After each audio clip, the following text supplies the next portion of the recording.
Espainiako diputatuen kongresuan bozkatuko dute gaur Espainiako gobernuak Comisiones Obreras eta UGT sindikatuekin eta COE patronalarekin adostutako lan erreforma itxura guztien arabera aurrera aterako da, baina Pedro Sánchezi gobernua eman zion gehiengoa hautsita. Orain arte hitz emandakoak betetzen badira, Ciudadanosen babesarekin egingo luke aurrera, eta EAJak, Euskal Herria Bilduk eta Errezek aurka bozkatuko lukete.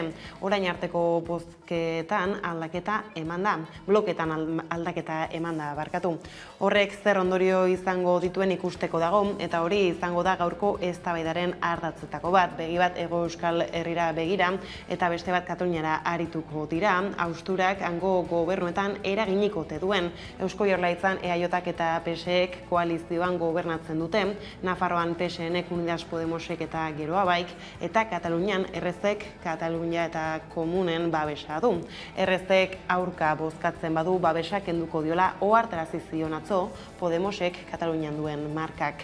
Eztabaida amaitu arte itxaron beharko da beraz, alderdi bakoitzak iragarritako botoari eusten dion ala ez berresteko.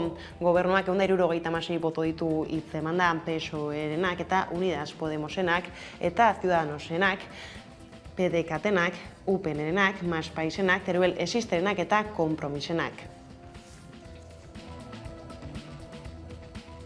Arratsaldeon guztioi horiek ala hiru diputatuen aldearekin aterako luke aurrera lan erreformaren dekretua. Xabier Martin Berriako kazetaria izan da gaur gurean erreformaren analisia egiteko eta hain zuzen erreforma aurrera ateratzeko gobernuak bilatutako botuetan jarri du arreta ohiko bazkideak alde batera utzi eta eskuineko alderdien botoekin egingo baitu aurrera dekretuak. Albistea dago nola moduan, ezta? Azken finean gobernuak ez duelako bere ohiko bazkideekin aurrera aterako, baizik eta eskuineko hainbat alderdik erabaki dute baiezkoa ematea, baina haien motiboak edo arrazoiak Aitor Estebanek berak azaldu ditu Kataluniako eta Euskal Herriko abertzalen kontra egitea da, horien arrazoi bakarra, hala ere, erreforma honi baiezkoa emateko arazorik ez dute izan, eta horrek ere nahiko adierazgarri erakusten du ezta, lan erreformaren edukiei buruzko balorazioa zein izan daitekeen. Laster bueltatuko gara lan erreformaren bueltakoekin, lehenago baina eguneko beste lerroburu batzuei erreparatuko diegu. Otsaiaren 6an igandearekin 2 urte beteko dira Zaldibarko zabortegia amildu zenetik, urte hurrena dela eta aldaketaldiak, ekologistak martxan elkarteak, Larreko mahaiak eta Zaldibar argitu plataformak prentsaurrekoa egin dute Eibarren. Bertan adierazi legez, ez dute zigorgabetasun gehiago nahi ekintzak nahi dituzte eta ez soilik hitz hutsak aldarriak ozentzeko manifestaziora deitu dute iganderako. Eguerdiko 12etan hasiko dute martxa Ermuko plazan eta ondotik ordu batetan ekitaldi berezia egingo dute.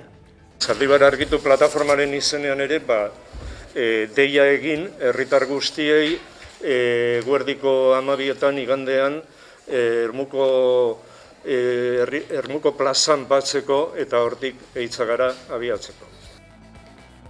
Eguerdiko magazinean berriz Biztipoza elkartea hartu dugu, gonbidatu nagusi gisa. Biztipozak 36 elkarte biltzen ditu, guztiak hainbat eskubide bete gabe eta behar bereziak dituzten haur eta familiek osatutakoak. Mundu berri bat guztionzat 2 proiektua aurkeztu berri du 12 elkarteren kantu eta bideoklipak jasotzen ditu lanak, euskal sortzaileek eta elkarteek eskuz esku sortutakoak.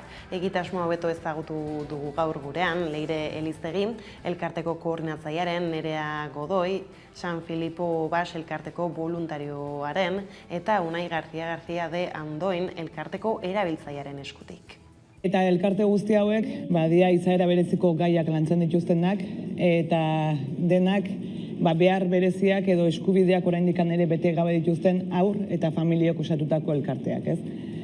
Eta dira Euskal Herri osoko elkarteak, gaiak ere oso anitzak dira lantzen dituztenak, baina badaukagu helburu amankomun bat, ez? Eta denok batera elkartuta gaude, denok elkarrekin, ez? Osatu nahi dugulako guztiontzako beharko lukeen herri inklusiboa, eta hori euskeratikan eta euskaraz, ez? Eta proiektu zehatz honekin elkarte guzti hauen errealidadeak, egunerokoak, transmititzen dituzten balore guzti horiek, irudia, musika eta hitzen bidez transmititzen dira. Bestaldetik, triste esnatu da gaur Euskal Herria kolpe latza hartuta badirudi eguraldia ere ez dela ohikoa, zerbait falta duela ahots bat Arantzazutik zetorren mezulariarena. 78 urterekin zendu da Peio Zabala, fraide frantziskoarra, musika zalea, idazlea, eguraldi iragarlea eta Euskadi Irratiko esataria izandakoa. Gaur egingo dute haren omenezko hileta arratsaldeko 5etan Oñatiko Arantzazuko santutegian. Bera zen bizirik geratzen diren frantziskotar fraideen artean aurpegi ezagunena. Irratiaren edo egunkariaren bidez, eguraldiaren berri ematen zion Euskal Herriari. Musika klasikoaren perlak eta naturaren sekretuak konpartitu zituen Euskal jendearekin. Beti Arantzazutik, Arantzazuren izena eta izana ezagutaraziz Euskal espiritualtasunaren gotorlekuari erreferentzialtasun handia emanez. Eguneko lerroburuekin bukatzeko berriz, Lampedusako portuan aurkitzen da Aita Mari erreskate ontzia. Urtarriaren 28an erreskate bi egin zituen eta ordutik egun zaiak igaro dituzte voluntarioek eta erreskatatu dituzten lagunek. Izaskun Arriaran itsas salbamentu humaniotarako lehendakaria da eta Aita Mari ontziko erizain voluntarioak ondoko bideoa bidali dugu gaur uneko egoera azalduz. Kaixo, egunon hemen Aita Maritik, Aita Mari momentu honetan Lampedusako portuan aurkitzen da.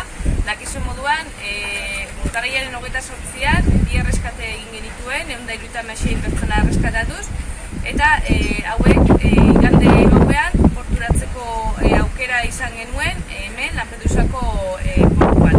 Nahiko egun zaiak pasa ditugu beraiekin, batez ere eguraldi txarragatik, haizea, hotza eta itsastu txarragatik, baina, danak babesean utzi genituen, esan bezala igande gauean. Igandean gauean bertan, jaso genuen korreo bat, esanez, 10 eguneko berrogei geldia egin beharko genukela hemen, orduendik hemen gaude itsasontzian, portura ezin atera, eta, pixkat begiratzen eta saiatzen, ea 10 eguneko berrogei aldi hau bostera jaitsi dezakegun, itsasontzian gauden eskifai guztiak atxertaketa protokoloak esaten duen bezala daukagulako eginda eta erantzun horrein zain aurkitzen gara momentu honetan. Lerroburuak horrela iritsi da eguneko argazkari heltzeko unea gaur goizean eginiko lehen hitzaldian Diazek deitoratu egin du. Lan erreformaren eztabaida lehia alderdikoietan oinarritu izana eta azpimarratu du. Ez duela argudio seriorik entzun erreformaren aurkako botoa justifika dezakeenik. Iragarritakoekin gobernuak ez du ezustekorik espero eta babesa emango dioten alderdi guztiei eskerrak eman dizkie Yolanda Díaz lan ministroak, baita EAJari ere, edukei buruz eztabaidatzeko agertu duen jarreragatik, naizta ezezkoa bozkatuko duen. Erreztea aipatu ez izanak aditzera eman dezake independentistek ere aurka bozkatuko dutela, baina Gabriel Rufián diputatuak Kongresuko korridoretan eginiko adierazpenetan ez du argitu zer egingo duten. Si esa reforma agresiva del Partido Popular recibe una vez más su aval o si dejamos atrás definitivamente el modelo de precariedad, bajos salarios, subcontratación pirata y prejuicio antisindical que tanto tiene la derecha. Goizean UPNeko diputatuak izan dira protagonista nagusiak eztabaida hasi aurretik, Saiasek eta Adanerok ez dute segurutzat eman alde bozkatuko dutenik, beren alderdiak atzo hartutako erabakiaren aurka boto disiplina usteko asmoa duen galdetu diotenean esan du, alderdiak jarraibide bat eman duela eta bera ez datorrela horrekin bat. En este momento el partido ha dado una directriz, es lo que puedo decir, que yo no comparto la directriz nada más. Bestaldetik aipatu dugu Lerroburuetan ere Ermuan bilduko dira otsailaren 6 honetan Zaldibarko zabortegia erori zenetik 2 urtera protesta egiteko. Eguerdiko 12etan manifestazioa egingo dute eta jarraian ekitaldi bat antolatu du Zaldibar Argitu plataformak. Helburutzat dituzte Alberto eta Joakin gogoan izatea, gertatutakoa ahazturan ez erortzea eta egia eta justiziarako bidean erantzunkizunak eskatzen jarraitzea Udane Arbeo. Otsailaren 6 honetan 2 urte beteko dira Zaldibarko zabortegia Amildu eta Joakin Beltran eta Alberto Sololuze lurpean geratu zirenetik. Amildu zenean argitu zen Eitzagako zabortegian pilatu zen irregulartasun meta. Hala nola baimenik gabeko isurketak, bereizi gabeak, zabor arriskutsuak edo argitaratu gabeko baimenak. Urteotan hainbat mobilizazio egin dituzte inguruko Eibar, Ermua, Zaldibar, Markina eta Maiabia herrietan. Zabortegiaren auzia argitzea da helburu nagusia hasieratik, eta horretarako Zaldibar Argitu plataforma sortu zuten. Gaizka Zabarte plataformako kidearekin izan gara. Gure leloa hasieratik berbera da, langileak osasuna eta erantzukizunak. Erantzukizunen arloak momentu honetan bere pisua dauka, epaitegietan ere hor dagoelako, eta hor azpimarra egingo dugu. Baina baita ere, lehen aipatu dudan bezala, Eitzako biztanleen azterketa medikoa adibidez, inguruko jentearen osasuna ere bai, da langileen eskubideak ere bai. Orain arte argitutakoa zaritu gara eta azaldu digu Beltran eta Sololuzeren heriotzak ekidin zitezkeela. Ekiditeko ardura enpresak eduki zuen, jakinaren gainean zegoelako gerta zitekena, eta baita ere hori ahalbidetu zuten instituzioak. Heriotza horiek ez dira istripu baten ondorio izan, baizik eta akusatu beraiek onartu duten bezala, kartzela eta epaiketa saihesteko, zuhurgabetzeako homizidio bat izan zen. Ardura politikoei dagokienez nabarmendu du ez dutela inolako aldaketarik ikusi.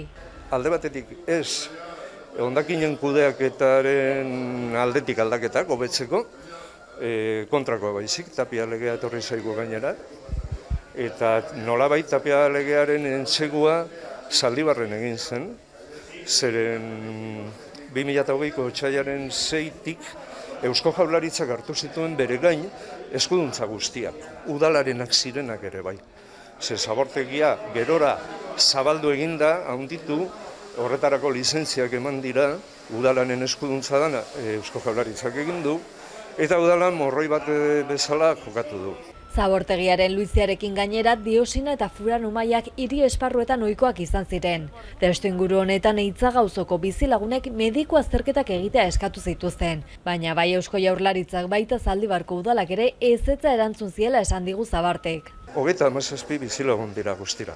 Hori guztia gutxi balitz, ikusi dugu, urtarrilaren 27an Europar Parlamentuan eskarien batzordeak zelan hau batez, erabaki zuen jarraitzea ikertzen, da informazio gehiago eskatu dion Eusko Jaurlaritzari eta Europar Batzordeari. Horren kontrastean, alderantziz, Eusko Legebiltzarrak ezetza eman zion ikerketa batzorde bat osatzeari. Gauzak horrela, bigarren urtemuga honetarako aldaketaldia eta larreko mailarekin batera manifestazioa antolatu dute eguerdiko 12etan Ermuko plazatik Eitzaga auzoraino. Hori hala bertaratzeko deia egin diete herritar guztiei. Testuinguru honetan, Zaldibar eta Eibarko kaleetara hurbildu gara, herritarrei galdetzeko ea nola bizi izan zuten Zaldibarko amiltzea eta horren ondorenak. Zaldibarko zabortegia erori zela 2 urte beteko dira igande honetan. 2 langile desagertu ziren dozenaka mila tona lur toxiko eta hondakin arriskutsu maldan bera jausi eta dioxina, furano eta metal astunez bete ziren eskualde jendetsu baten airea, lurra eta ura. Handik 2 urtera inguruko herrietara hurbildu gara, herritarrek nola bizi izan zuten jakiteko asmoz. Gehienek ez digute erantzuna izan, gertatutakoa atzean utzi nahi dute, baina jasotako ahotsen artean denek desastre hutsa izan zela nabarmendu dute. Hombre, pues no nos ha gustado nada. Porque además aquel día venía todo el viento aquí y la verdad que no fue agradable. Y más por la gente que falleció. Esta desgracia handia. Altzan terriblea paseu zela, baina.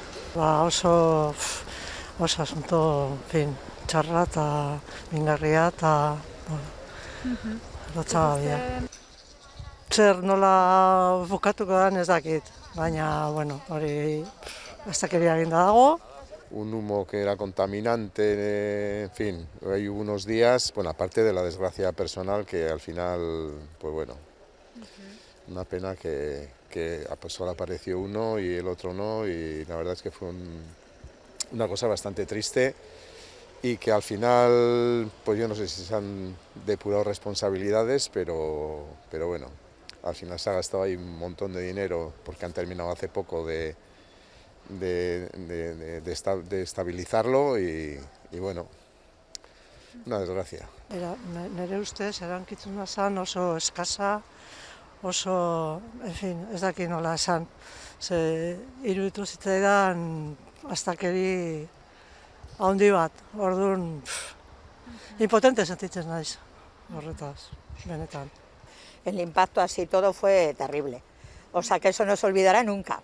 O sea que mal, por supuesto mal.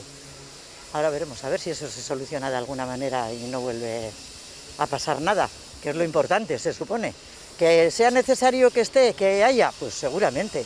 Pero bueno, en donde no perjudique por lo menos a las personas, creo yo. Yo desde luego a ese nivel no me he enterado, o sea, a nivel de humos y olores, no, eso no. También vivo en la parte baja de Eibar, entonces me coge pues más distante que a los que viven, por ejemplo, en Ipurúa.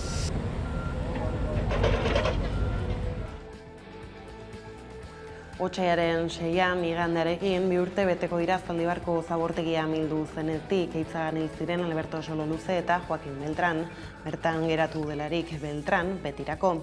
Eta zoritxarrez lanak beharginak hiltzen jarraitzen du herri honetan, Nola Berriko Arcelorreko langile bat hildain zuzen ere enpresaren aurrean auto batek harrapatuta aste arte gauean. Laben zenbaketaren arabera aurten lan istripuan hildako 6. behargina da. Sindikatuak ukatu du istripua initin ere kontsideratu daitekeenik. Enpresak gertatutakoan erantzukizun zuzena duela uste du, aparkalekua publikoa izan arren lantegiko beharginek erabiltzen dutelako ia esklusibokin, izan ere beharginak lanpostura iristeko eraiki zen. Gainera azpimarratu du initin ere erako lan istripuak ez direla ikertzen, eta beraz talakoak gertatu ondoren enpresek ez dutela neurri zuzentzailerik hartzen. Laben ustez Arcelorrek identifikatuta izan beharko lituzke arriskuak eta prebentzio neurriak aplikatu beharko lituzke Aldundiarekin eta udalarekin batera aparkaleku hori bere instalazioen eremuaren barruan egongo balitz bezala. Gaizadatuta Eusko Jaurlaritza balorazio batzordearen oniritziz atzera botatzen ari da zenbait poliziak eta Guardia Zibilek egindako eskaerak 12/2016 legearen karietara kalte ordainak jasotzeko. Lege horren xedea da motivazio politikoko indarkeriaren testuinguruan giza eskubideen urraketak jasan dituzten biktimei errekonozimendua eta erreparazioa ematea, eta poliziaren edo talde parapolizialen indarkeria jasan dutenak aintzat hartzea. Baina zenbait polizia eta Guardia Zibilek legearen idazketaren ambiguotasunaz baliatuta, eskaerak aurkeztu dituzte beraiek ere kalte ordainak jasotzeko asmoz.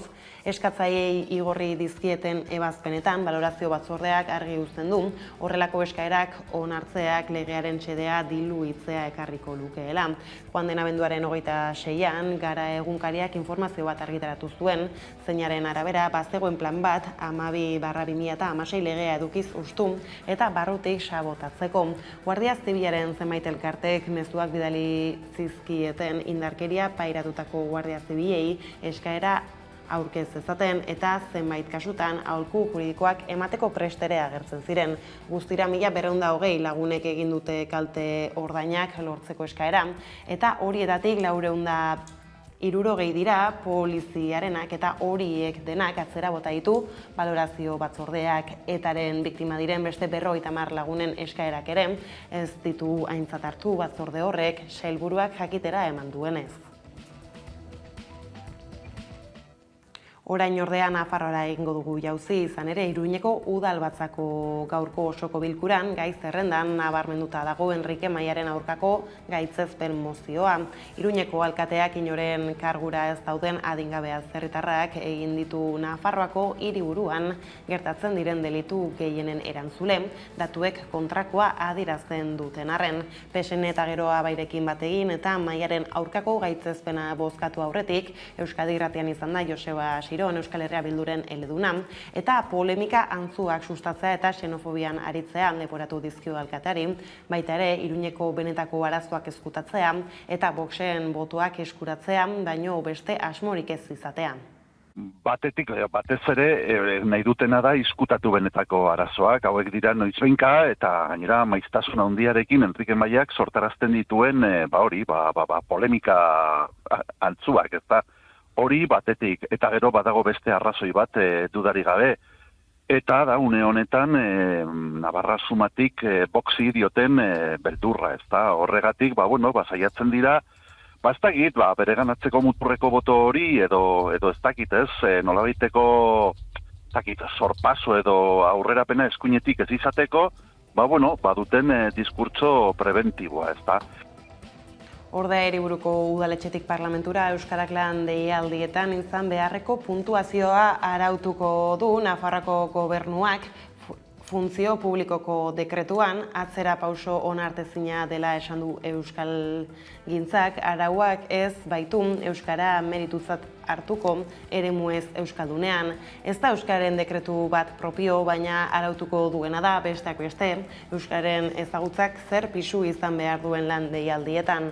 Nafarroko gobernuko funtzio publikoko departamentuak iragan astean aurkeztu zien sindikatuei administrazioko sarbiderako merezimenduen dekretua. Eta ardatz nagusiak aurretik ezagunak izanagatik ere, kalapita handia eragin du kontuak. Euskalgintzak salatu du atzera pauso onartezina dela 2017ko arauarekin alderatuta eskubide gutxiago aitortuko dizkielako euskaldunei batez ere Nafarroko erdialdean eta hegoaldean. Are dekretu berriaren aurrekari eta erreferente nagusia UPN-CDN koalizioaren garaiko arau bat da.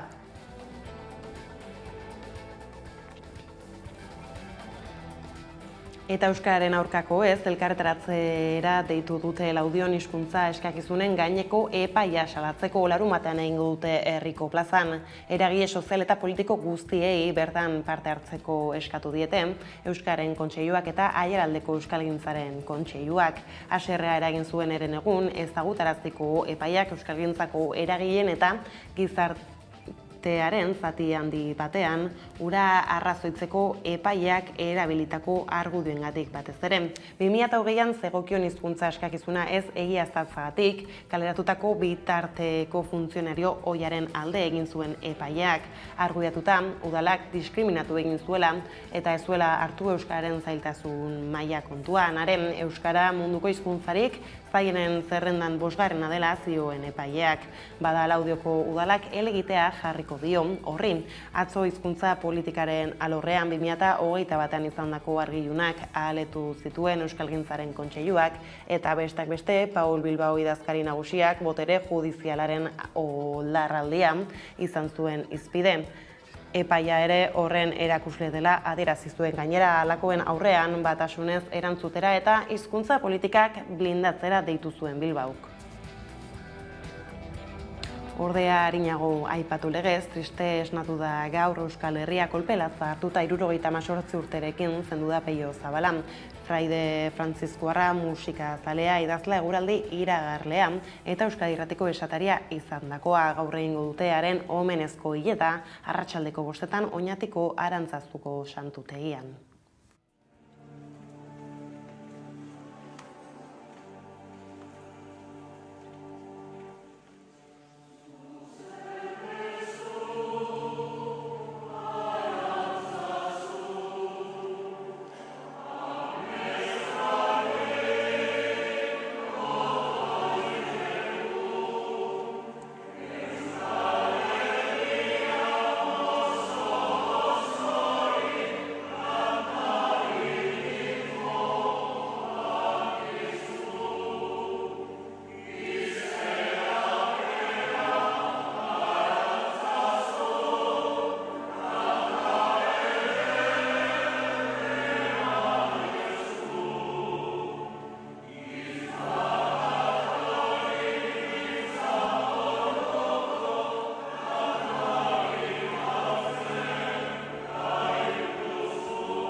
Eta emakumek abstrakzioari egindako ekarpena biltzen du Bilboko Guggenheim Museoan otsailaren 27 arte ikusgai dagoen erakusketak emakume abstrakziogileak goiburupean, 20. mendeko korronte horretako izenik aipagarrienak bildu ditu galeriak, pintura, dantza, dekorazio arteak edota argazkigintza arloetan besteak beste Iker Aginaga. Otsailaren 27 arte izango da ikusgai Bilboko Guggenheim Museoan emakume abstrakziogileak erakusketa. Emakume artistek abstrakzioari egin dioten ekarpenaren historia idazteko helburua du bildumak. 20. mendeko artisten bidez gehien bat. Emakume artisten aldarria egin nahi du erakusketak, eta diziplina anitzeko artistak barne biltzen ditu, pintura zarago. Dantza, dekorazio arteak, argazkigintza eta zinemagintza ere barne hartzen ditu. Arreta bereziz aztertzen ditu erakusketak inguruneko testu inguruak. Hezkuntzarenak, sozialak, instituzionalak, ideologikoak eta baita estetikoak ere, emakume artistak aintzat hartuak izatea erraztu edo oztopatu duten neurrian. Eta emakume horien guztien lanari eragin dioten faktoreak aztertzen ditu, urteetan ikusezin bilakatzeko prozesu horretan. Halaber, ikusezintasun horrekiko artistek hartutako jarrerari ere erreparatzen dio erakusketak. Gainera, artearen historiaren kontakizunean ohikoa den eurozentrismotik ihes egin nahi izan dute bilduma honekin. Geografikoki ere ahalik eta zabalena eginik. Latinoamerika, ekialde hartaina eta Asiako modernitatea erakutsi nahi du. Artista afroamerikarrak ahaztu gabe. Ahots ugariko historia bat osatu eta mendebaldeko kanona zaraindi joan ahal izateko. Erakusketa, Parisko Centre Pompidou antolatu du Guggenheim Museoarekin elkarlanean. Christine Machel, Carolina Lewandowska eta Leka Hilleman-Whiteoller dira sortzaileak.